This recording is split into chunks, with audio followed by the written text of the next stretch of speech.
Hier rüber, Jungs, Schatten.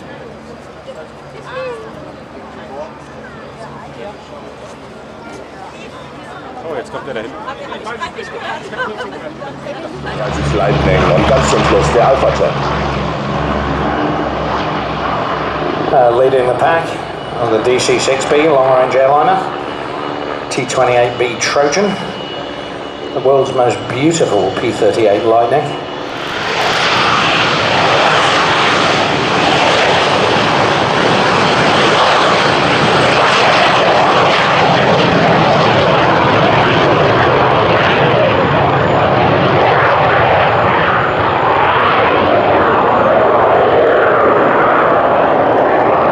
Trails up into smoke rings in the sky.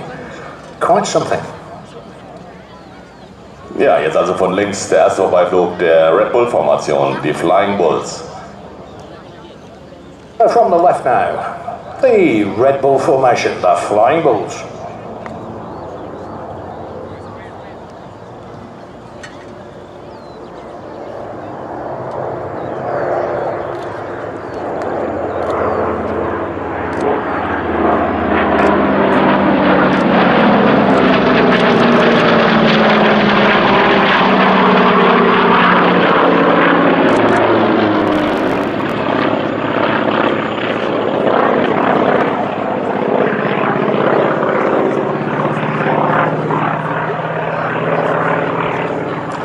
Ja, und die Trojan, die T-28B, die wir vor uns hier in der Luft sehen, hat eine wirklich interessante Geschichte hinter sich.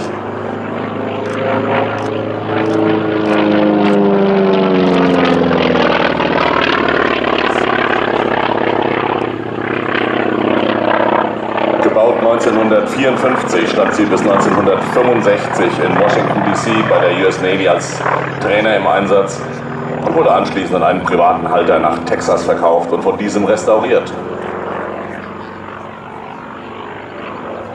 This particular T-28, built in 1954, used in Washington D.C. by the US Navy as a trainer.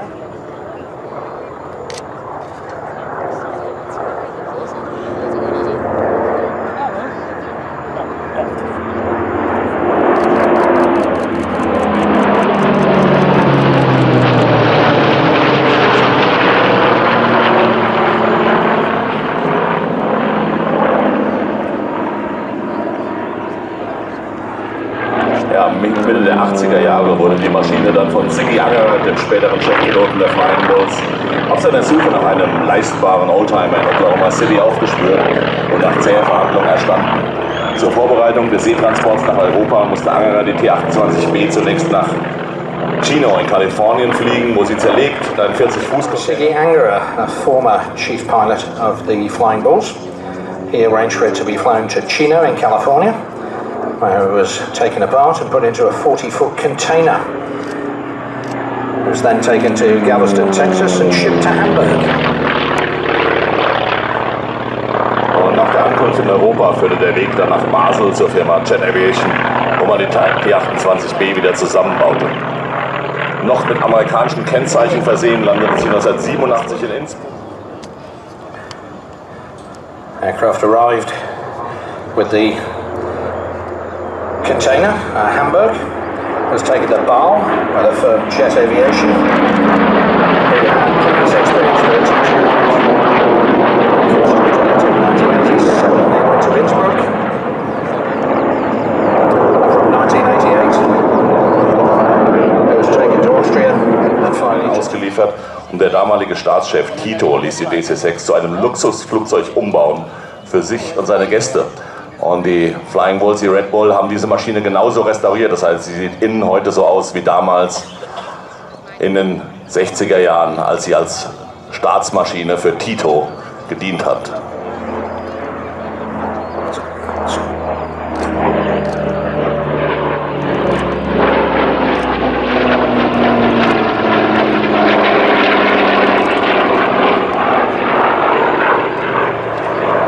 Just starting here, so on display, the beautiful Douglas DC-6B airliner, originally built in 1958. In 2004, it was acquired by the Flying Bulls with an extremely luxurious interior. Ja, und diesen Job als quasi Titos Air Force One, wie Tim eben das gesagt hat, erledigte die DC-6 bis 1975, dann folgte der Verkauf nach Afrika an Sambias Stabschef Kenneth Kaunda, für welchen sie auch wieder als Präsidentenmaschine für VIP-Fluge ihre Dienste leistete, und später, als das Düsenzeitalter in Afrika einzog, wurde die DC-6 nach Lusaka in Sambia überstellt, beziehungsweise einfach auf dem Vorfeld dort abgestellt. Dort entdeckte sie schließlich Chris Schutte und erwarb sie für sein Rundflugunternehmen in Namibia in Windhoek bis Ende der 90er Jahre. Very luxurious VIP machine in those days. Later became a more normal transport aircraft in Africa, in Lusaka in Zambia, and later still was flying tourist flights out of Namibia, Windhoek in Namibia, in the hands of Chris Schutte. End of the 90s, it was decided the aircraft required restoration as one of the few remaining flying DC-3s in the world.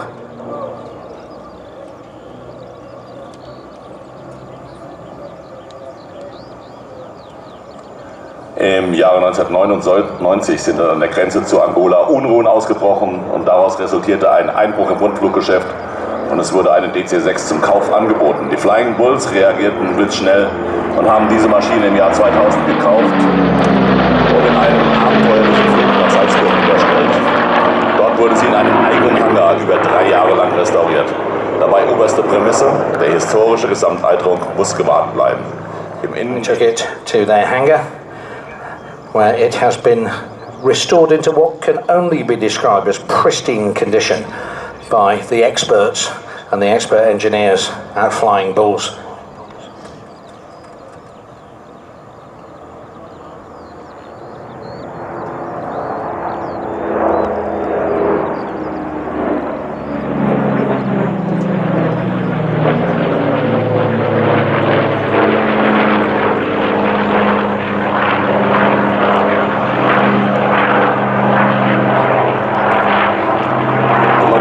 Dieses relativ alte Flugzeug hat Power. Die 4 Pratt & Whitney R2800 CB3 Motoren, 18 Zylinder Doppelsternmotoren, liefern immerhin je 2400 PS.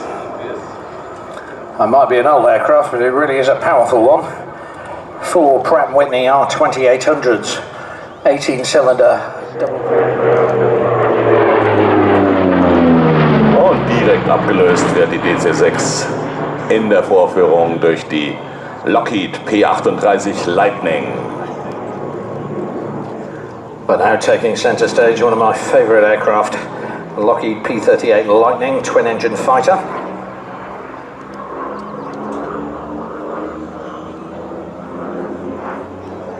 Ja, absolut richtig. Tim hat es gerade eben schon als eines seiner Lieblingsflugzeuge bezeichnet. Und auch ich finde es eines der schönsten Flugzeuge.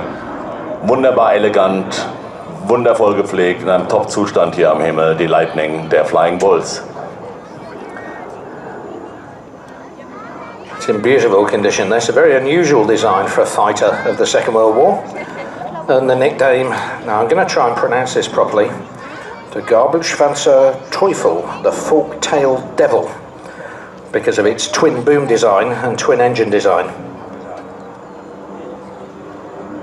Ja, richtig. Gabelschwanz-Teufel wurde diese Maschine von den Gegnern genannt, von den Deutschen genannt.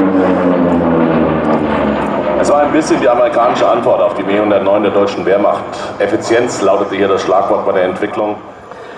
Built in the 1940s as a single-seat twin-engine fighter.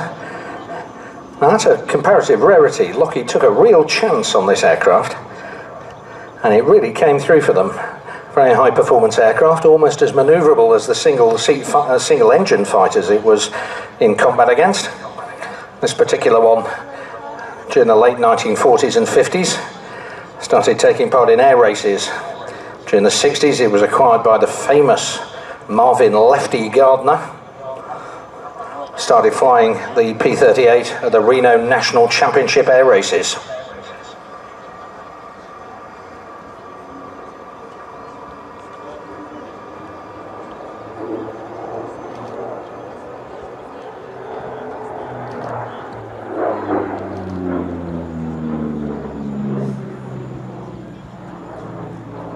...2001 war für diese Maschine fast das Ende gekommen. Gardners Sohn Ladd sitzt damals am Steuer und plötzlich beginnt einer der Motoren zu brennen. Und er schafft es gerade so, in einem Baumwollfeld Not zu landen. Aber der Schaden war natürlich riesengroß. Und nachdem die Maschine von den Flying Bulls in einem Hangar in San Antonio aufgespürt wurde, wurde sie in deren Auftrag in Breckenridge, Texas, dann komplett restauriert, nach Europa überstellt. Ein Flug über den Atlantik wäre natürlich mit diesem Demonstration flown by Lefty Gardner's son Ladd when he had an engine fire and he had to make an emergency landing in a cotton field, would you believe? So he managed to limit the damage done to the aircraft. It was taken to a hangar in San Antonio and it was decided to try and restore the aircraft at Breckenridge, Texas, before completing the restoration here in Europe. Across the Atlantic, it was brought to Hamburg.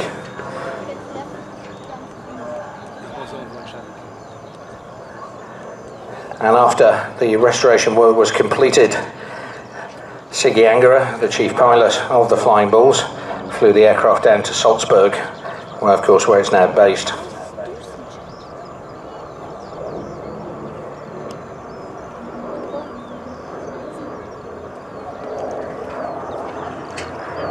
Fast and powerful and heavily armed with 4 50 cal machine guns and a 20mm cannon in the nose. This was a very dangerous aircraft to get in front of. Ja, absolut sehr effektiv auch im Kriegseinsatz. Baujahr 1944, span of 15.8 meters, 11.5 meters long, maximum flight weight of 7,950 kilograms.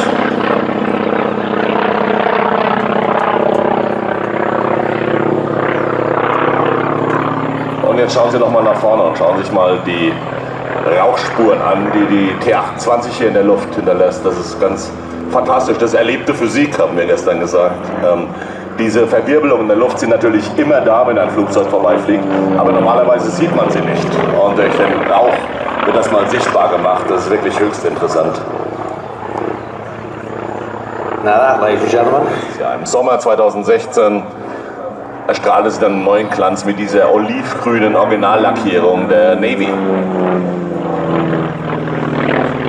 So in 2006 this particular aircraft acquired its current paint scheme, this olive drab, if you like, olive drab navy colour scheme.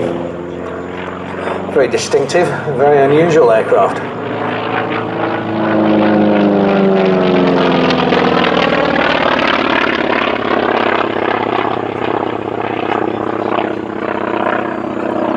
Und Sie hören diesen tollen Sound, ich liebe das ja, der Sternmotoren, in dem Fall eben ein Curtiss-Wright 9-Zylinder Sternmotor, der 1400 PS liefert. Yes, we call that in England a concerto for radial engine, arranged Curtiss-Wright.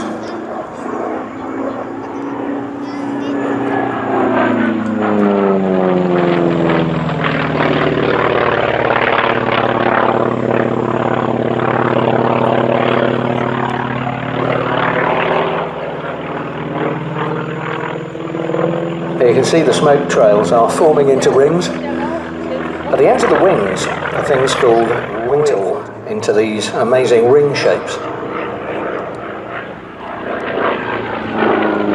Ja genau, und letztendlich entstehen an den Flügeln sogenannte Wirbelschleppen, das sind wie Rollen in der Luft.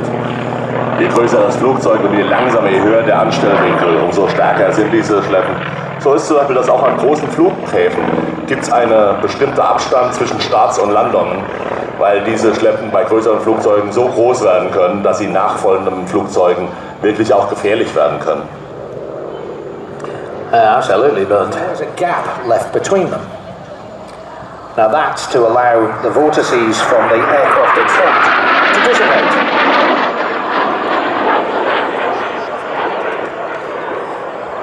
Ja, das war der letzte Teilnehmer aus der Gruppe, aus der Formation der Flying Bulls von Red Bull, der Alpha Jet. And now beginning his part of the solo display, the last aircraft from the Flying Bulls here today, the Alpha Jet.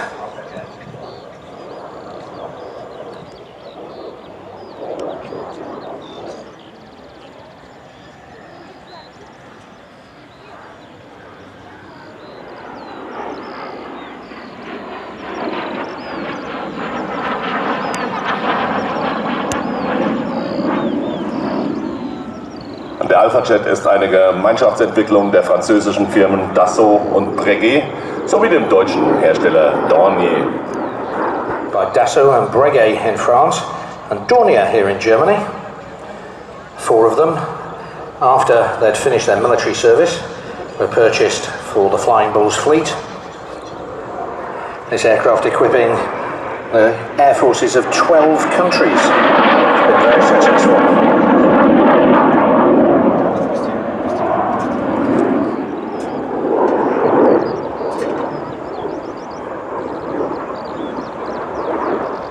Die Piloten schwärmten wirklich damals von den Flugeigenschaften des Alpha Jet und lobten die hohe Zuverlässigkeit und die Präzision, mit welcher das Flugzeug auf Steuerbefehle reagierte. Und ich kann aus eigener Erfahrung bestätigen, ich habe immer einen Flug auf dem Alpha Jet in Goose Bay in Kanada erleben dürfen.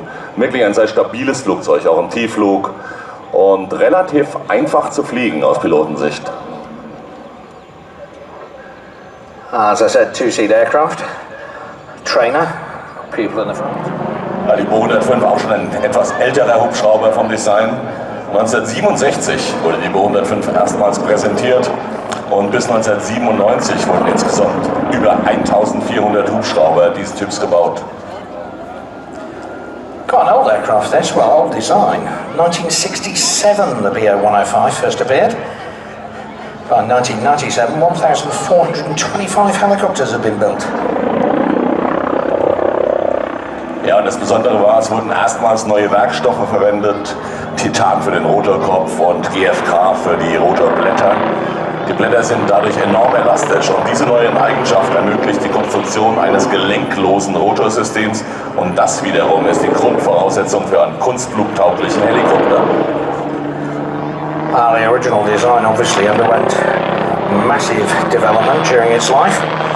This particular aircraft now has a titanium rotor head.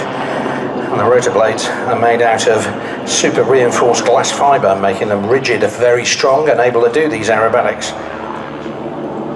Ja, und so kann der B-105 Loopings, Rollen, Überschläge, nahezu alle anderen Kunstmanöver fliegen. Das, was wir jetzt hier gerade sehen in der Luft. That means that this aircraft is perfectly capable of loops, rolls, and to be honest with you, aerobatic manoeuvres for which there is no name.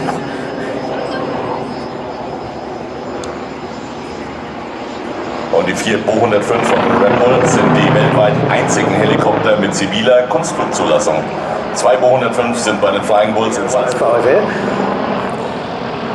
Of course, a former flight instructor with the Bundeswehr and is a pioneer of the discipline of helicopter aerobatics. Alongside him is Chuck Aaron, who flies the 105 in the United States, and of course Siegfried Schwartz, the chief helicopter pilot of the Flying Bulls. Generell wird die Bo-105 wird immer noch unter anderem für Rettungsflüge, Polizei und Panzerabwehrhubschrauber eingesetzt, weiteres für Offshore-Einsätze und als Windhubschrauber. Weltweit über 35 Ländern. In Deutschland war das ein sehr präsentes Silhouette am Himmel, noch bis vor 10, 15 Jahren. Die Polizei hatte fast nur Bo-105. Viele ADAC-Rettungseinsätze Bo-105. Inzwischen wird das noch mehr und mehr abgelöst durch die EC 135 oder 145.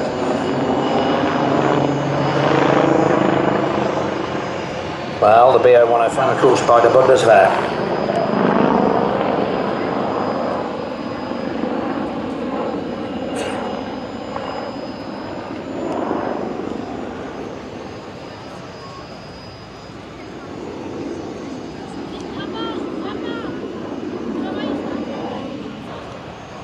Ja, und Rainer Wilke, wie gesagt, am Steuer, er hat mal in einem Interview etwas Schönes gesagt, ein Zitat von Rainer Wilke. Es gibt derzeit zwar über 20 aktive Formel-1-Fahrer, aber nur 3 aktive Helikopter-Kunstflugpiloten in der Welt.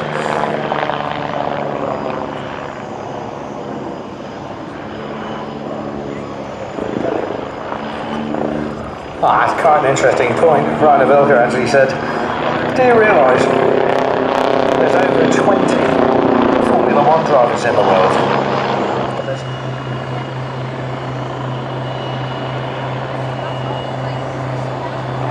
Ja, vielen Dank an Rainer Wilke mit der Bo-105 von den Flying Bulls.